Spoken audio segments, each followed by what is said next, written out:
نستذكر جميع شهداء حركة الحرية في شخصية الشهيدة القيادية بريفان سيلان، الشهيدة الذي روت تراب الوطن المقدس وضحوا بأغلى ما يملكون، ألا وهو الروح فداء ودفاع عن كرامة الإنسانية والإنسان، وينقشون خريطة الحرية لهداية كل إنسان توافق إلى الحرية والسلام ضد الظلم وعنصرية الدول المحتلة التي تبيد الشعوب عن بكرة أبيها، وخاصة الهجمات والقصف بشتى الوسائل، الإبادة بالأسلحة الكيماوية المحرمة دوليا التي تستهدف كل شيء حتى في جبال كردستان، حيث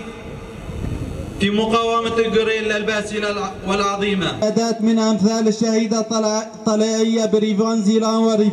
ورفيقاتها ومقاومة القائد في سجون أمرالي. من أمثال الشهيدة بارين كوباني وأفيستا وتاكوشين، وهذه الحركة ما زالت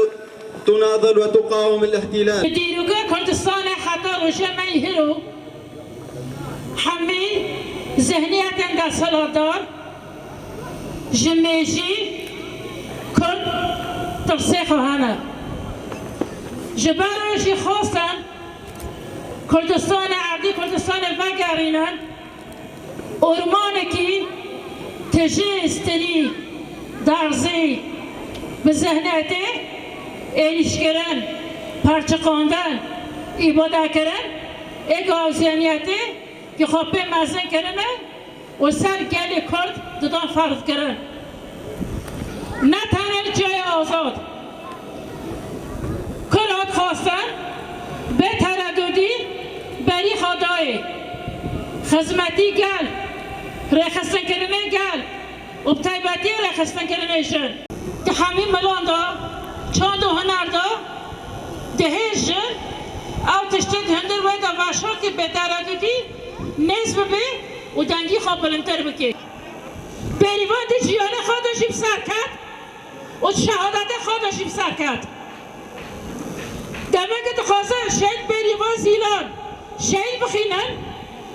تخواستن دربکی سیاسی کار خباتشون بخینن دربکی خستنی دربکی جغلکی دربکی پاراستن دربکی چاندی ده همین ملاندا دمکی کو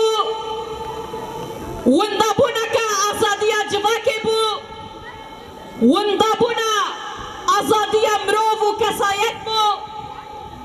لب درکتنا تیرشن آزادیه یکو بفکر و رمانا ربر آپو درکتیه شهید زیلان بریفان زیلان تفی تفگر آزادیا کردستان دبه شهید بریفان کچا دلشیر مورخواه لدیروک آزادیا شنده شهید بریفان مورخواه لشورش روجاوای کردستان دا یک جاوا کرن جیان آزاد و دموکراتیک و به پیشنگتی جن و به تایبت جید عفرین دا دبر خودان سردم دا جهگر دنجی و حشت روژان لبر خودا و بهتر دودیجی پیشنگتی کرد تا آزادیه و دموکراسیه دشمنین مروفاهیه یکو لبرانبری ایرادا گلان دسکنن حوالا بریفان شهیدی خستن لکودر دورد با اگر کودنگ راستی بلندتر با دشمن و دور هدف دگره لسرانسری شیعین کردستانه لسرانسری باکور و رجولات سوریه و سیاست قریش سیاست دوری مافین مروفان دبه و سیاست دیده مشاندن کم کشیات رفعت لبرچاف مایه ام حمی خلکن کل بر حاضر ام شاهد و بویارینه چاوا کشتن حتی چکرن چاوا سفیلن ما شهید خستن